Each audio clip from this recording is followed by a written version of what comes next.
Si vous aimez le mystère, le paranormal, et que vous souhaitez en savoir plus sur les recherches en cours, eh bien, restez avec nous sur Fréquence Évasion et découvrons ensemble en compagnie de scientifiques et de témoins les phénomènes que l'on dit surnaturels. Patience, c'est dans une poignée de minutes sur Fréquence Évasion. Fréquence Évasion. Fréquence Évasion. Dans quelques instants, la clé du mystère, nous serons en compagnie de Frédéric et nous parlerons de Crop Circle. À tout de suite. Réactualisez régulièrement toutes vos applications iPhone et Android sur les sites de Fréquence Évasion Radio et Monte Carlo Azur, fréquenceévasion.com, fréquenceévasion2.com et montecarloazur.com. Fréquence Évasion. Fréquence Évasion. Frédéric, bonjour, merci d'être avec nous.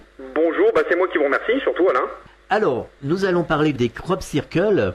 J'aimerais, si vous le voulez bien, qu'on dresse un petit historique sur l'apparition des Crop Circle. Quand ont-ils apparu, ces Crop Circle ? Le phénomène des Crop Circle est assez récent, je dirais, dans l'histoire. Il y a eu des apparitions beaucoup plus anciennes, mais pas à la hauteur de ce qu'on arrive à voir aujourd'hui.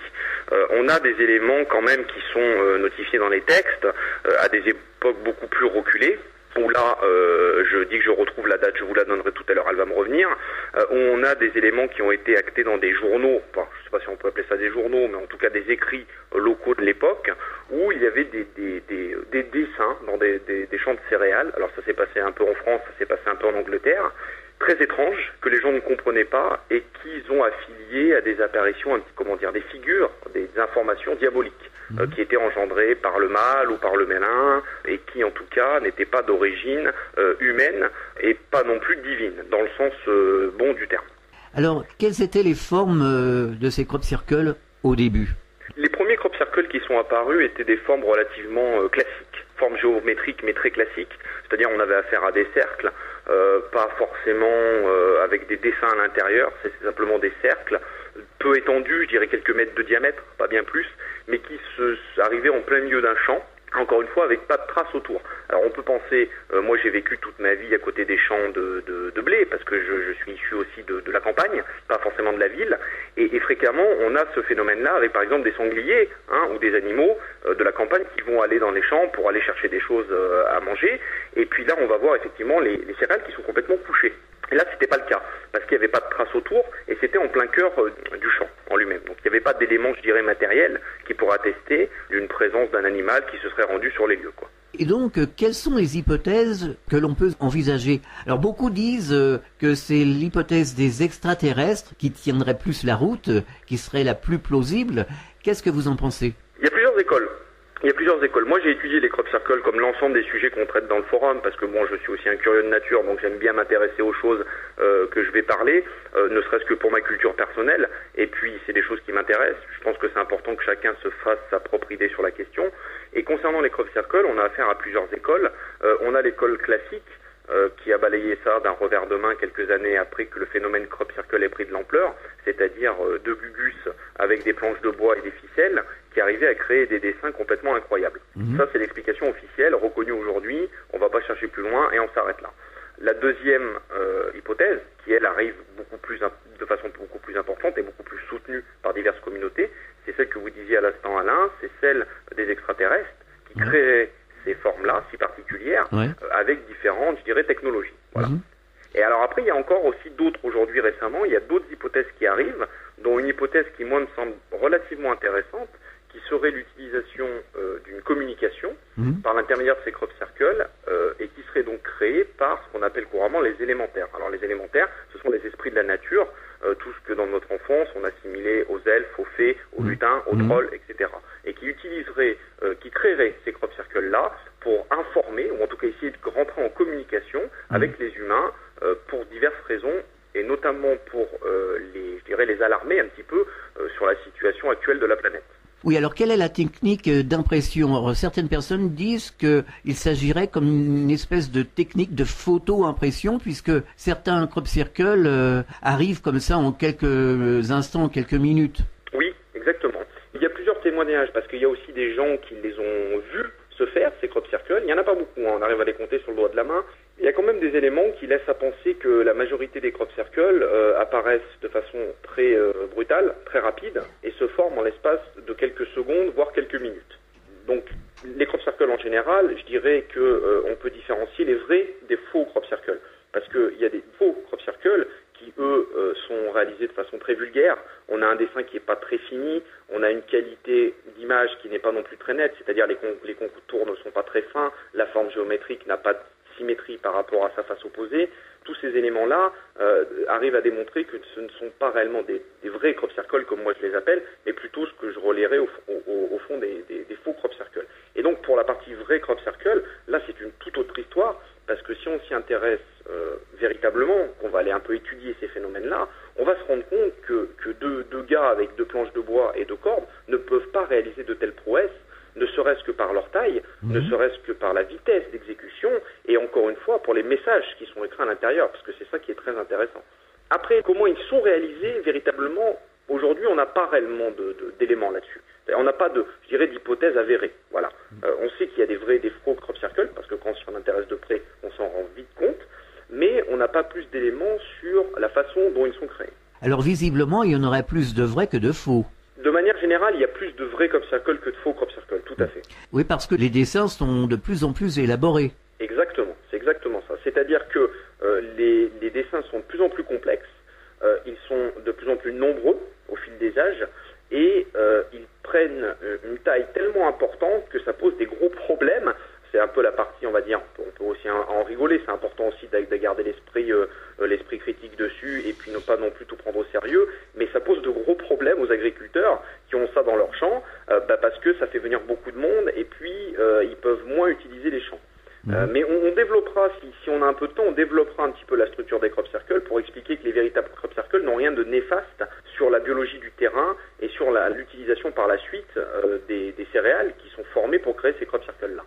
Mais en tout cas, ça dérange beaucoup les agriculteurs à un point où la plupart, en Angleterre encore une fois, vont, une fois un crop circle voir apparaître, ils vont derrière tout de suite le raser pour éviter qu'un petit peu trop de visiteurs viennent sur leur terrain et empiéter les zones où ils ont été créés. Alors on aurait vu des boules lumineuses justement se promener au-dessus des crop circles.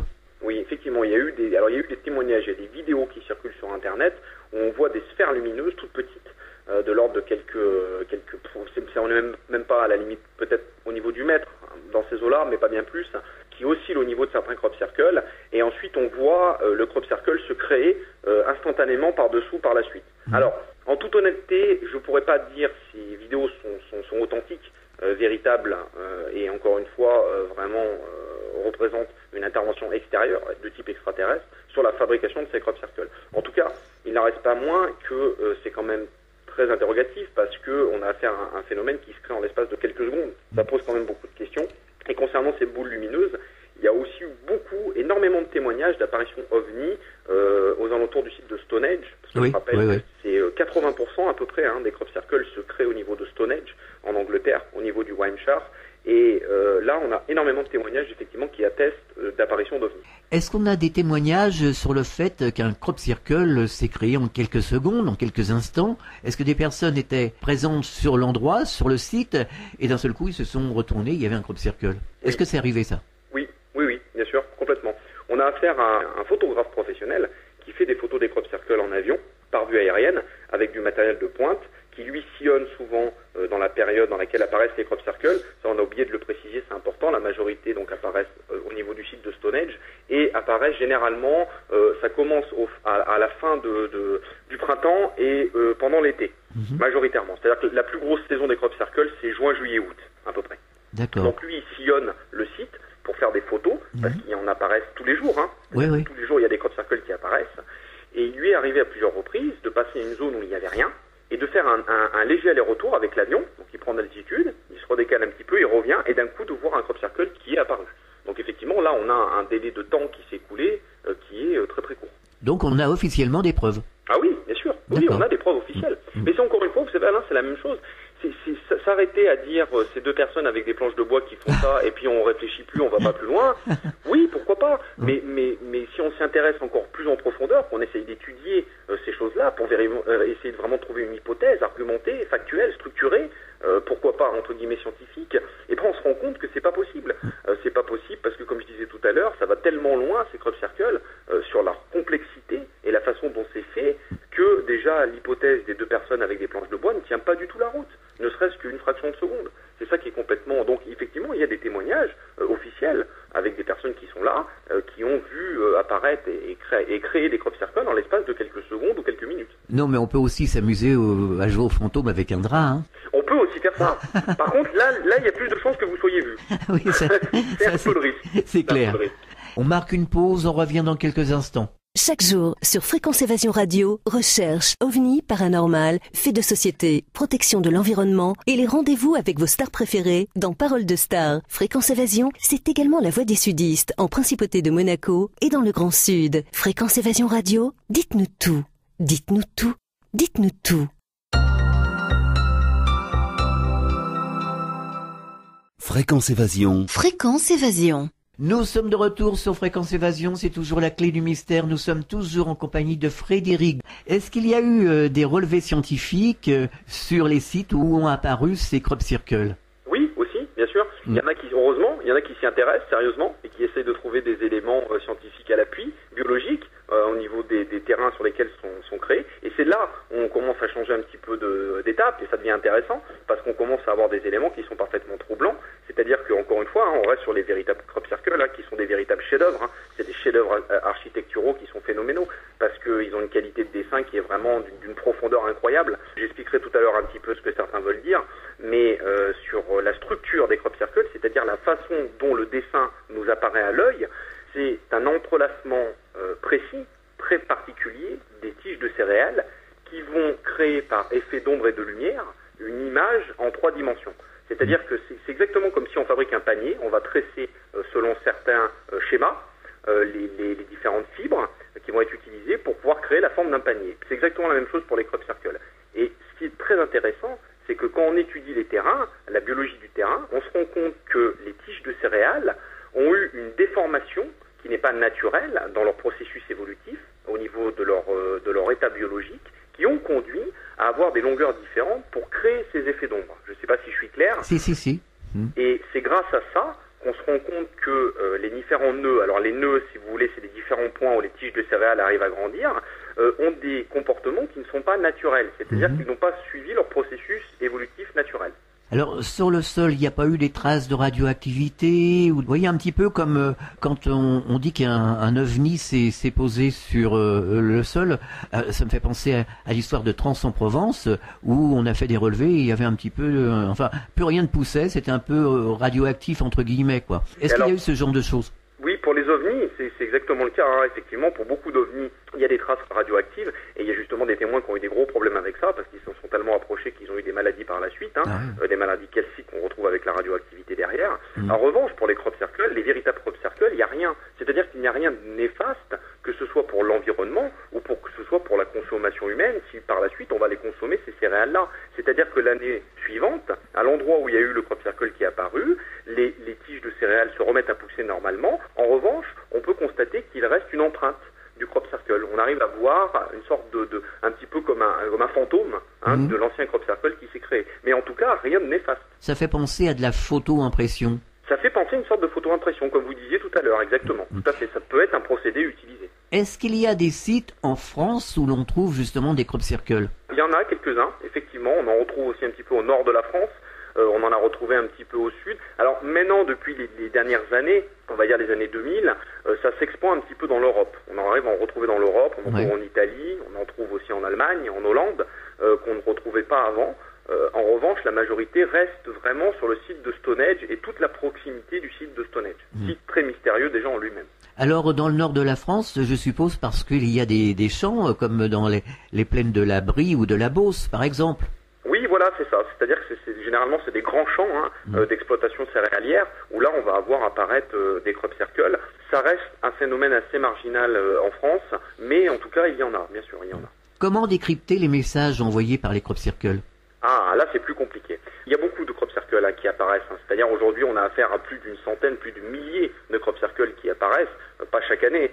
Chaque année, c'est à peu près une dizaine, une cinquantaine, une soixantaine. Mais si tout répertorié, ça commence à en faire une centaine et des milliers. On a affaire à des, des figures qui sont, qui attirent l'œil déjà, qui attirent l'œil par leur beauté, parce que c'est vrai que le crop circle en lui-même, c'est magnifique, quand on regarde ça. C'est vrai que c'est digne d'une œuvre d'art, comme je disais.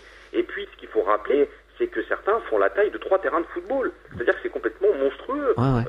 Si on serait sur place, on ne se rendrait. C'est un peu le même principe que les lignes de NASCAR. On ne se rendrait pas compte de ce qu'il y a sous nos yeux. Par contre, quand on prend de la hauteur, quand c'est filmé par avion, par exemple, ou hélicoptère, là, on se rend compte que c'est vraiment des œuvres d'art qui sont magnifiques.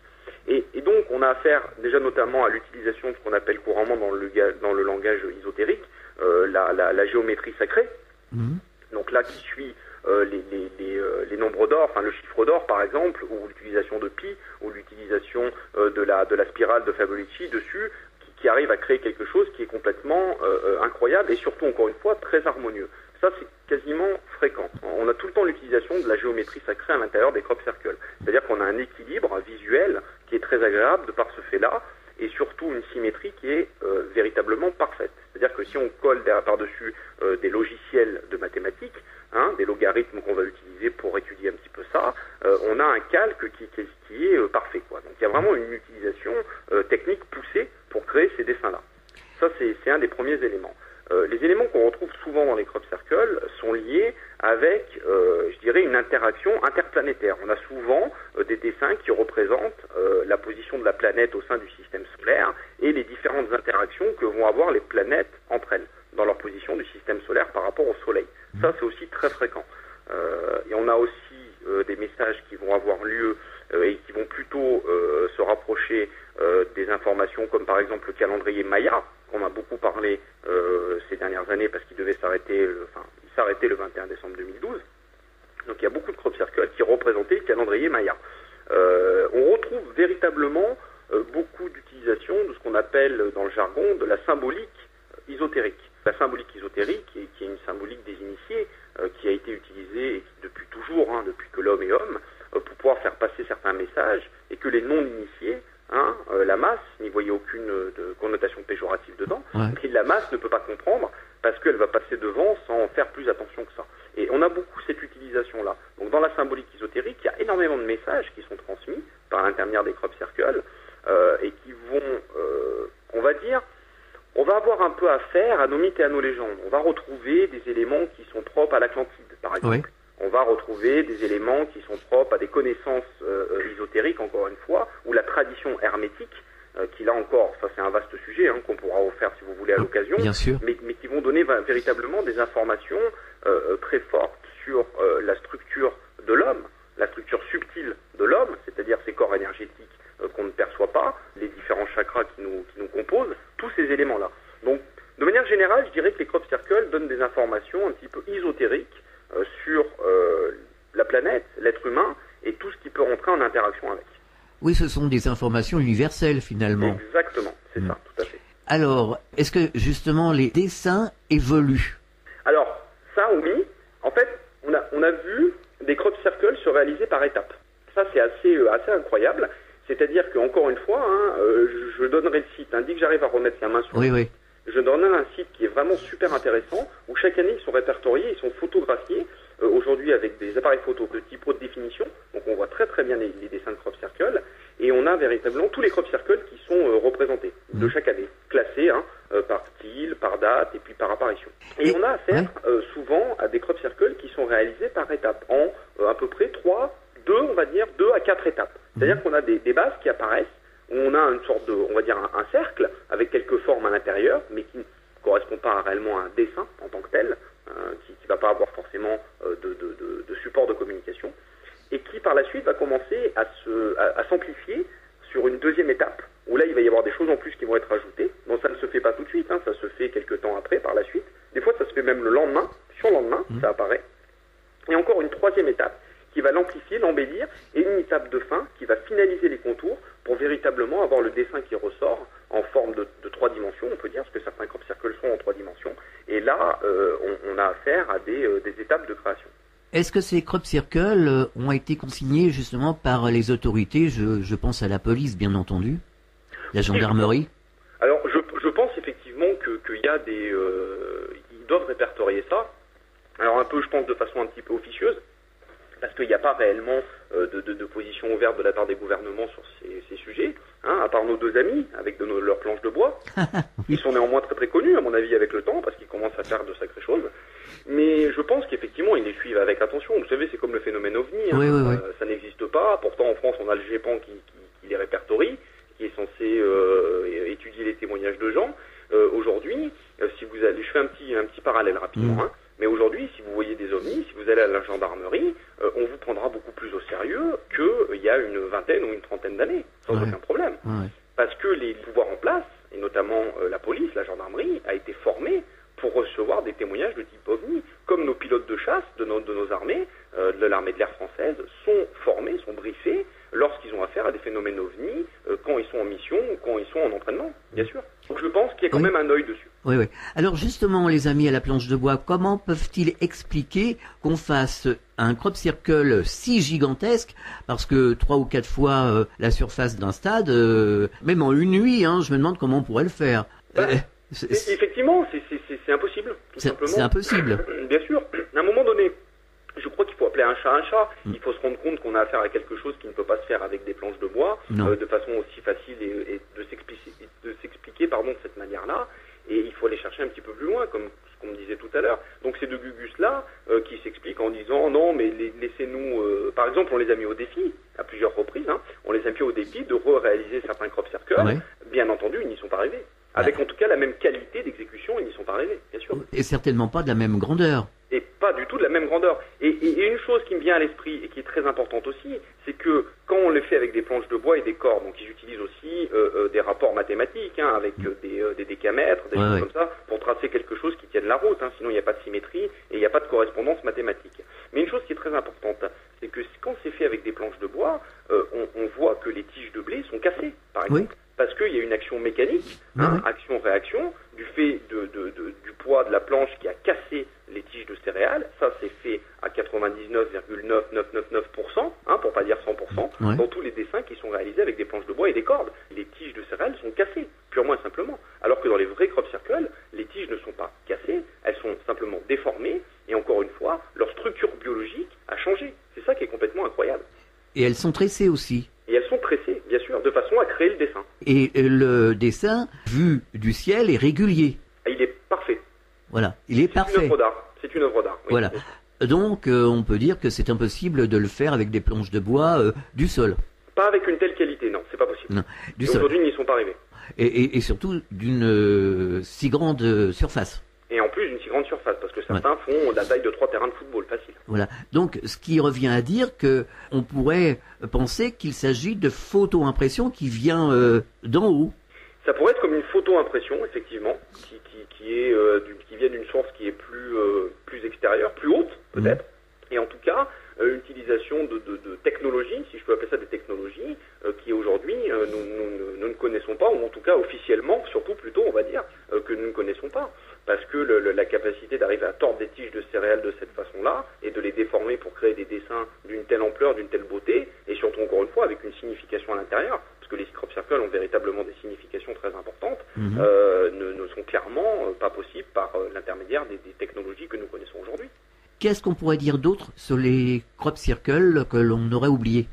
Alors ce qu'on pourrait dire, c'est qu'il y a eu plusieurs crop circles un peu étranges qui sortent un petit peu des dessins purement mathématiques, où on a eu une fois l'apparition d'un visage extraterrestre, un petit gris, hein, je ne sais pas si ça parlera aux auditeurs, on appelle couramment les petits gris aujourd'hui, hein, ou les martiens de l'époque, les fameux, où on le voit clairement, très bien dessiné, hein, encore une fois avec une taille complètement démesurée, un ovni qui tient une sorte de disque dans sa main, un disque qui, une fois qu'il a été traduit, s'est avéré être l'utilisation d'un langage de type binaire, comme les ordinateurs peuvent l'utiliser, c'est-à-dire une série de 1 et de 0, qui vont cumuler et mis bout à bout créer un message. Un peu le principe du morse.